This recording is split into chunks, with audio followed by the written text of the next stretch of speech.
ஓம் சாந்தி. 22/2/2026 காலை முரளி அவ்யக்த பாப்தாதா 5/2/2009 அன்று உச்சரித்த மகா வாக்கியத்தை பாபா அன்னைக்கு ரிவைஸ் பண்ணுறாங்க. அவ்யக்தமனுடைய டைட்டில் சேவை செய்து கொண்டே டபுள் லைட் மனநிலை மூலம் பரிஸ்தா நிலையில் இருங்கள், அசரீரி ஆவதற்கான பயிற்சி செய்யுங்கள் அப்படின்றார் பாபா.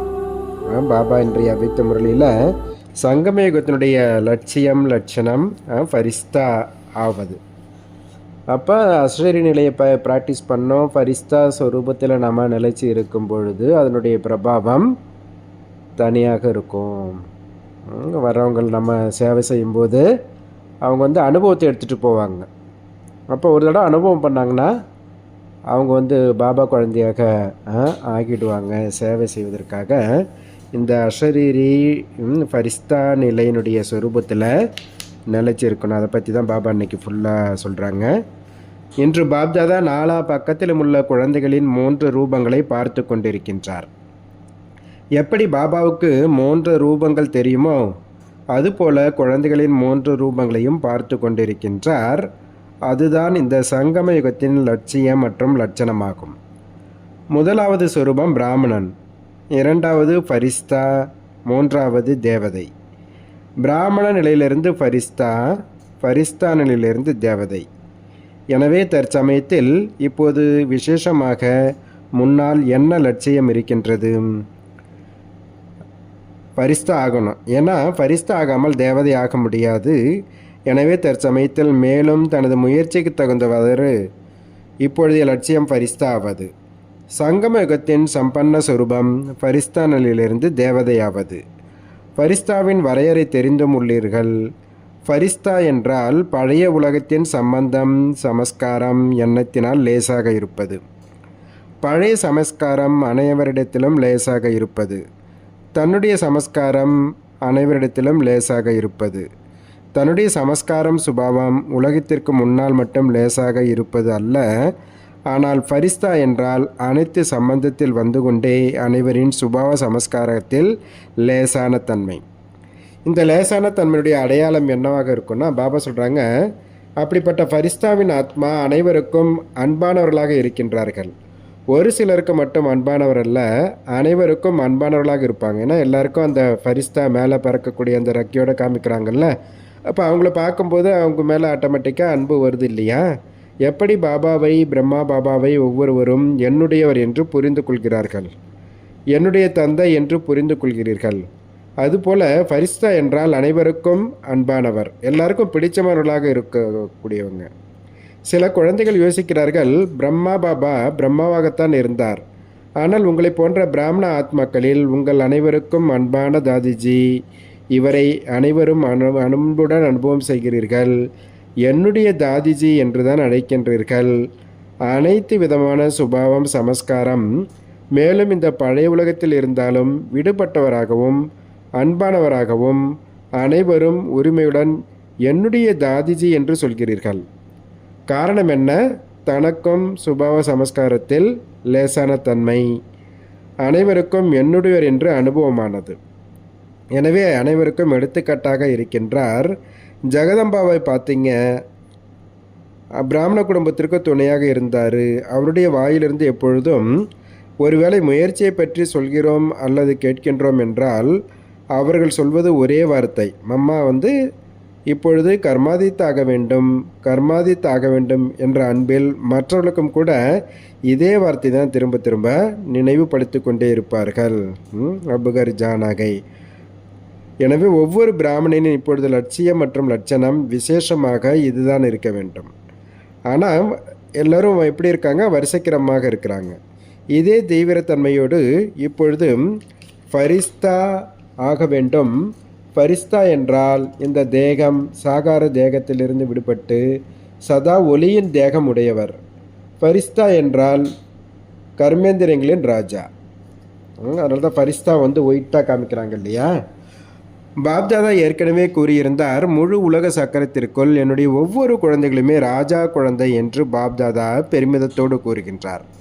சுயராஜ்ய அதிகாரியாக இருக்கின்றீர்கள். எனவே ஃபரிஸ்தா என்றால் சுயராஜ்ய அதிகாரி. அப்படிப்பட்ட சுயராஜ்ய அதிகாரி ஆத்மா ஒளியின் சொரூபதாரி. யாராவது அப்படிப்பட்ட டபுள் லேசான தன்மையின் ஸ்திதியில் நிலைத்திருந்து ஒருவேளை யாரையாவது சந்திக்கின்றீர்கள் என்றால் அவர்களின் நெற்றியில் ஆத்ம ஜோதி சொரூபம் நடந்தாலும் சுற்றினாலும் தென்படும். இப்பொழுது இந்த தீவிர முயற்சியின் லட்சியம் மற்றும் லட்சணம் சதா வெளிப்படுத்தும் நிலையில் வையுங்கள் அப்படின்றார் பாப்பா.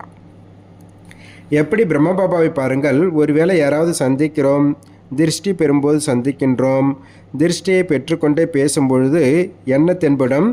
மேலும் கடைசியில் பிரம்ம பாபா பேசி கொண்டிருக்கும் பொழுதே இனிய அசரீரி நிலையில் நிலைத்து விடுவார். எவ்வளவுக்கு எவ்வளவு சேவையாக இருந்தாலும் நொடியில் அசரீரி தன்மையின் அனுபவம் செய்து கொண்டே அடிக்கடி முரளியில் சோதனை செய்யுங்கள். அடிக்கடி நான் அசரீரி ஆத்மாவின் பாடத்தை ஒரே முறையில் பாபா எத்தனை முறை நினைவுபடுத்துகிறாரு. அதனால் தற்சமயத்தில் இந்த சின்ன சின்ன விஸ்தாரத்தினுடைய விஷயம், சுபாவ சமஸ்காரத்தின் விஷயம் நம்மளை அசரீரியிலிருந்து விலக்கி விடுகிறது. இப்பொழுது அதை மாற்றணுன்றார் பாப்பா. பாப்தாதா பார்க்கின்றார், சேவையில் ரிசல்ட் நன்றாக நடந்து கொண்டிருக்கின்றது. சேவைக்காக அதிக மாணவர்களிடம் ஊக்கம் உற்சாகம் நல்லா இருக்குது. திட்டங்களெல்லாம் உருவாக்குறீங்க, ஆனால் சேவையின் கூடவே செய்தியை கொடுப்பது கூட அவசியமாக இருக்கின்றார் பாப்பா. மேலும் பாப்தாதா இன்றும் விதவிதமான சேவையில் பலவித இடங்களின் சேவை நல்ல முறையில் இருக்கின்றது. ஆனால் அசரீரி தன்மையின் சூழ்நிலையில் குறைந்த முயற்சியில் தாக்கம் அதிகமாக ஏற்படுகிறது. அசரீரியாக இருந்து நம்ம சேவை செய்யும்போது நம்ம தொடர்பில் வரவங்க கூட அந்த அசரீரியை அனுபவம் செய்வாங்க. இப்போ என்ன சொல்கிறாங்கன்னா, கேட்கும்போது நல்லா தான் இருக்குது, ஆனால் சூழ்நிலையின் மூலம் அசரீரி தன்மை திருஷ்டியின் மூலம் அனுபவம் செய்கிறாங்க. அனுபவன்றது ஒருபோது மறந்து போகாது. அதனால் இப்பொழுது சேவையில் விசேஷமாக ஃபரிஸ்தா தன்மையின் ஒளியை இசைக்க செய்யுங்கள். அது ஃபரிஸ்தானுடைய அனுபவம் செய்யுங்க. ஏதோ வரவங்கக்கிட்ட ஏதோ ஒரு அனுபவத்தை செய்ய வைங்க அப்படின்றார் பாப்பா. எப்படி உருவாக்கப்பட்ட அமைப்புக்குள் இருக்கின்றோம், அதுபோல் உருவாக்கப்பட்ட குடும்பத்தின் அன்பு வேறு எங்கும் கிடைப்பது கிடையாது. அதுபோல் இப்பொழுது ஏதாவது ஒரு சக்தியின் ஏதாவது ஒரு பிராப்தியினுடைய அனுபவத்தை செய்ய வையுங்க அப்படின்றார் பாப்பா. இப்பொழுது 70-72 வருடம் முடிவடைந்து இருக்கின்றது. இந்த நேரத்தில் ரிசல்ட் என்ன பார்த்தார்கள்? மிகுந்த உழைப்பு. ஆனால் இதுவரை பிரம்மாகுமாரிகள் சேவை செய்து கொண்டிருக்கின்றோம். பிரம்மகுமாரிகளுடைய ஞானம் நன்றாக இருக்கின்றது. ஆனால் அந்த ஞானத்தை கொடுக்கக்கூடியவர் யார்? இந்த பிரம்மகுமாரி இயக்கத்தை நடத்துபவர் யார்? மூல கருவாக இருப்பவர் யாருன்றது யாருக்கும் தெரியாது. ஏன்னா நம்ம பாபான்ற வார்த்தையை நம்ம எல்லோரும் சொல்வதால் அவங்களும் உங்களின் பாபா அப்படி தான் சொல்கிறாங்களே தவிர என்னுடைய பாபான்னு சொல்கிறதில்ல. பாபானுடைய பிரத்யட்சம் மறைமுகமாக இருக்குது. பாபான்னு சொல்கிறாங்க, ஆனால் என்னுடைய பாபா, நான் பாபாவினுடையவன், பாபா என்னுடையவர், இப்படி கோடியில் ஒரு சிலர் தான் இருக்காங்க அப்படின்றார் பாபா. அதனால் சங்கமயுகத்தில் என் லட்சியம் என்ன? ஆத்மாக்களாகிய நம் அனைவரின் தந்தை வந்துள்ளார். பாபாவின் மூலம் ஆஸ்தி கிடைக்கின்றதல்லவா? அந்த தாக்கம் ஃபரிஸ்தா நிலையின் மூலம் சுற்றுச்சூழலில் பரவுகின்றது. இவர்களின் திருஷ்டி மூலம் ஒளி கிடைக்கின்றது. இவர்களின் திருஷ்டியில் ஆன்மீகத்தன்மையின் ஒளி பார்வையில் வருகின்றது. எனவே இப்பொழுது தீவிர முயற்சியின் நான் டபுள் ஃபரிஸ்தா என்ற லட்சியம் வையுங்கள் என்றார் பாப்பா. நடந்தாலும் சுற்றினாலும் ஃபரிஸ்தா சொரூபத்தின் அனுபவத்தை அதிகரியுங்கள். அசரீரி தன்மையின் அனுபவத்தை அதிகரியுங்கள். நொடியில் ஏதாவது எண்ணங்களை சமாப்தி செய்வதில் சமஸ்கார சுபாவத்தில் டபுள் லைட். பல குழந்தைகள் சொல்கிறார்கள், நாங்கள் லேசாகத்தான் இருக்கின்றோம், ஆனால் மற்றவர்களுக்கு தெரிவதில்லை. ஆனால் அப்படிப்பட்ட டபுள் லைட் ஃபரிஸ்தா, டபுள் லைட் அவர்களின் ஒளியை மறைக்க முடியாது. சின்னஞ்சிறிய லைட்டாக இருக்கலாம், தீக்குச்சியின் ஒளியாகவும் இருக்கலாம். ஒளி எங்கு வேண்டுமானாலும் சுடர்விடும். லைட் எரியுது ஆனால் சுடர் தெரியல, அந்தமாரி எதுவும் இருக்க முடியாது அப்படின்றார் பாப்பா. ஒளியை மறைக்க முடியாது. மேலும் இந்த ஒளி ஆன்மீக ஒளியாக இருப்பதனால தனது சுற்றுச்சூழலில் அவர்களுக்கு யார் என்பதை அனுபவம் செய்ய வையுங்கள் என்றார் பாப்பா. ஜெகதம்பாவாக இருக்கலாம், தாதிஜியாக இருக்கலாம், எனக்கு தெரியவில்லை என்று சொல்லவில்லை. தனது சுற்றுச்சூழலில் அனைவருக்கும் அன்பானவராக இருந்தார்கள். அதனால் தாதியை உதாரணமாக கூறுகின்றோம். ஏனெனில் பிரம்மா பாபாவிற்குள் சிவபாபா இருக்கின்றார் என்று யோசிக்கின்றோம். சிவபாபாவை பற்றி அவரோ நிராகார், விடுபட்டவர், நிராகாரராக இருக்கின்றோர் என்று யோசிக்கின்றோம். நாம் ஸ்தூல சரீரதாரி, நாம் எங்களுக்கு சூழ்நிலையில் பெரிய குழுவில் இருக்கிறவங்க. அதனால் சமஸ்காரங்கள் இணைவது என்றால் ஃபரிஸ்தா ஆவது. சமஸ்காரங்களை பார்த்து பலர் மனமுடைந்து போகின்றார்கள். பாபா ரொம்ப நல்லவர், பிரம்ம பாபாவும் மிகவும் நல்லவர், ஞானம் ரொம்ப நல்லா இருக்குது, பிராப்திகளும் மிக நன்றாக இருக்குது. ஆனால் சமஸ்காரம் ஒன்றாக இணை வேணும் அப்படின்னா அனைவருக்கும் அன்பானவர் ஆவானுன்றார் பாபா. ஒரு சிலருக்கு மட்டும் அன்பானவர் அல்ல, ஏனெனில் ஒரு சிலரிடம் விசேஷத்தன்மை பார்த்து அன்பு வருகிறது என்று சொல்கிறார்கள். சிலர்கிட்ட ஒரு விசேஷத்தன்மை இருக்குது, ஸ்பெஷாலிட்டி இருக்குன்னா, திறமைகள் இருக்குன்னா அதை பார்த்து அவங்க மேலே அன்பு வருது. இவங்க நல்லா சொற்பொழிவு செய்கிறாங்க, இவங்ககிட்ட இந்த விசேஷத்தன்மை மிக நன்றாக இருக்குது, இவங்க நல்லா பேசுகிறாங்க அப்படின்னு நினைக்கிறோம் பார்த்தீங்களா. அதுதான் வந்து ஃபரிஸ்தா ஆவதில் தடை வருது அப்படின்றார் பாப்பா. அன்பானவர் ஆகுங்கள், ஆனால் ஆத்மாவாகிய நான் விடுபட்டவனாக இருக்கின்றேன். விடுபட்ட மனநிலையில் அன்பானவராகுங்கள். அதான் பாபா சொல்லி, விடுபட்டவராகவும் இருக்கணும், அன்பானவர்களாகவும் இருக்கணும். விசேஷத்தன்மை பொறுத்து அன்பானவர் ஆவது கிடையாது. இவருடைய எந்த குணம் நன்றாக இருக்குது அப்படின்னு அதை பார்த்தீங்கன்னா அது அவங்களுக்கு பாபா தான் கொடுத்துருக்காரு. அப்போ அந்த குணத்தை தாரணை பண்ணுங்க. ஆனால் இந்த காரணத்தால் மட்டும் அன்பானவர் ஆவதுன்றது தவறானது விஷயம் அப்படின்றார் பாபா. ஃபரிஸ்தானாலே எல்லோருக்கும் அன்பானவர் ஆவது. ஒவ்வொருவரும் சொல்கிறார்கள் என்னுடையது, எனது. அந்த மாதிரி ஃபரிஸ்தா மனநிலையில் தடையாக 2 பொருள் வருது. ஒன்று தேக உணர்வு. இது இயல்பாகவே எல்லோருக்கும் அனுபவம் இருக்கிறது. ஏன்னா 63 பிறவிகளாக நம்ம தேக உணர்வுலே வந்துட்டு இருந்ததுனால அதுதான் வெளிப்பட்டு வந்துட்டே இருக்குது. இரண்டாவது தேக அபிமானம். தேக உணர்வு மற்றும் தேக அபிமானம், இந்த 2 விஷயம்தான் வந்து தடையாக இருக்குது. ஞானத்தில் எந்த அளவு முன்னேறுகிறோம், அதனால் தனக்காக எப்பொழுதாவது தேக அபிமானம் வந்து விடுகின்றது. இந்த அபிமானம் வந்து என்ன பண்ணிவிடுது, நம்மளை கீழே வீழ்த்தி விடுது. தேக அபிமானம் ஏன் வருகிறது? என்னவெல்லாம் விசேஷத்தன்மை இருக்கின்றதோ அந்த விசேஷத்தன்மையின் காரணத்தினால் அபிமானம் வருகின்றது. சிலர்கிட்ட நம்ம விசேஷத்தன்மை பார்க்கணும் போது அபிமானம், எனக்கு இது பிடிச்சிருக்கு, இவங்களை பிடிச்சிருக்கு.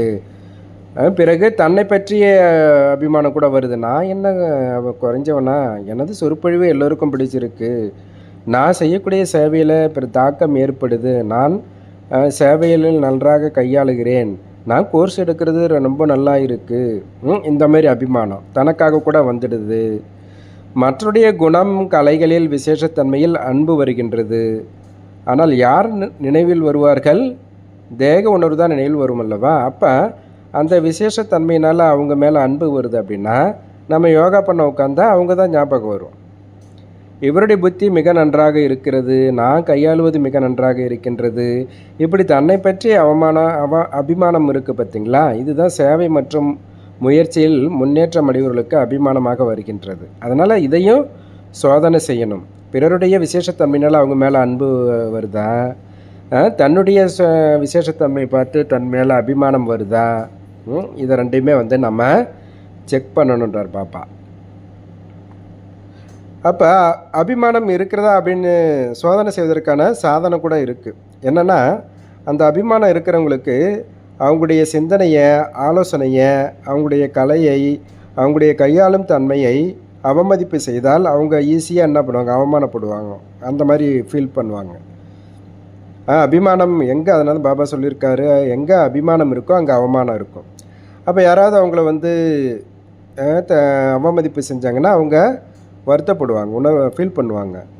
மேலும் அவமானம் உணர்வதால் அதனுடைய சூழ்ச்சி அடையாளம் கோபத்தின் அம்சமான பயம், வெறுப்பு உருவாகின்றது. அந்த அபிமானம் இருக்கனால, அவமானப்படுறதுனால, அந்த உணர்வு வர்றதுனால பிறகு என்ன ஆகுது, பிறர் மீது கோபம் வருது, பயம் வருது, வெறுப்பு வருது. இது என்ன ஆகுது, நம்மளை ஆத்மாவை வரிசாவாக ஆக்க விடாது. எனவே தற்காலத்திற்கு தகுந்தாற் போல பாப்தாதா மீண்டும் இஷாரா தருகின்றார். தன்னுடைய சங்கமத்தின் யுகத்தின் கடைசி சொரூபம் ஃபரிஸ்தா. இப்போது இதை வாழ்க்கையில் தாரணை செய்யுங்க என்றார் பாப்பா. நடைமுறையில் கொண்டு வாங்க. அப்படி ஃபரிஸ்தா ஆவதனால அஷரியாவது மிகவும் எளிதாக ஆகிவிடும். தனது மற்றும் மற்றவர்களின் விசேஷத்தன்மை சூட்சும ரூபத்தில் கூட பற்று இருக்கிறதா என்பதை சோதனை செய்யுங்க. அபிமானம் இல்லைதானேன்னு கேட்குறார் பாப்பா. பல குழந்தைகள் ஏதாவது சின்ன விஷயம் நடந்தாலும் கூட அவங்களுடைய மனநிலை வந்து மேலே கீழே ஆகிவிடுகிறது. மகிழ்ச்சி நிறைந்த இதயம் மகிழ்ச்சியான முகத்திற்கு பதிலாக கவலையான வாடிப்போன முகமாக இருந்ததுன்னா போக போக மனசு உடைஞ்சு போயிடும். மன நிறைவுக்கு பதிலாக மனம் உடைந்து போய்விடுகிறது. ஆகவே புரிந்ததா? இப்பொழுது தனது சங்கமயுகத்தின் கடைசி நிலையான பரிசுத்த தன்மையை வெளிப்படுத்துங்கள் என்றார் பாப்பா. எப்படி பிரம்ம பாபாவை பார்த்தீங்க? அப்படி தந்தையை பின்பற்ற வேண்டும் அல்லவா? பேசி கொண்டிருக்கும் பொழுதே பல குழந்தைகள் அனுபவம் செய்திருக்கிறார்கள். பிரம்ம பாபா கூட சொல்கிறாங்களா, தாதிமார்கள்லாம் வந்து அங்கே அனுபவத்தை செய்யும் பொழுது சொல்கிறாங்க இல்லையா, நான் ஃபரிஸ்தா அனைத்து விஷயங்களிலிருந்து, மற்றவர்களின் விசேஷத்தன்மையிலிருந்து, தனது விசேஷத்தன்மையிலிருந்து, தேக அபிமானத்திலிருந்து விடுபட்டு டபுளைட் ஃபரிஸ்தா ஆக வேண்டும். ஏனெனில் ஃபரிஸ்தா ஆகாமல் தேவதையினுடைய உயர்ந்த பதவி கிடைக்காது. சத்தியுகத்துக்கு நம்ம வந்துடுவோம், ஏன்னா பாபாவுடைய குழந்தையாக ஆகிட்டோம் அப்படின்னும்போது ஆசையும் கிடைச்சிடும். ஆனால் சிரேஷ்ட பதவி அடையணுன்றார் பாப்பா. எப்பொழுதும் கூடவே இருப்போம், ஒன்றாகவே ராஜ்யம் செய்வோம். சிம்மாசனத்தில் அமராமல் இருக்கலாம், ஆனால் ராஜ்ய அதிகாரியாகி அங்குள்ள ராஜ்யசபையை பார்த்துருக்கீங்க இல்லையா? யாரெல்லாம் ராஜ்யசபையின் அதிகாரியாக இருக்கிறீர்கள் அவர்கள் திலகம் மற்றும் கிரீடதாரி. ராஜ்ய திலகம் ராஜ்யத்தின் அடையாளம் கிரீடம். அதனால் நீண்ட காலத்திற்கு சுயராஜ்ய அதிகாரி, இடையிடையே சுயராஜ்ய அதிகாரி கிடையாது. நீண்ட காலத்திற்கு சுயராஜ்ய அதிகாரி சிம்மாசனத்தில் அமரவில்லை என்றாலும் ராயல் குடும்பத்துடைய அதிகாரி ஆகிவிடுவார்கள். அல்லது இன்று யார் முதல் முறையாக வந்துள்ளார்களோ அவர்கள்லாம் எழுந்திருங்க. முக்கால் பகுதியினர் எழுந்திருக்காங்க. நிறைய பேர் பாபா ஃபஸ்ட் டைம் மீட் பண்ணுறாங்க. அவங்களுக்கு எல்லாம் வந்து சாக்காரத்தில் பாபாவை சந்தித்து முதலாவது பிறந்த நாளின் வாழ்த்துக்கள் அப்படின்றார் பாப்பா.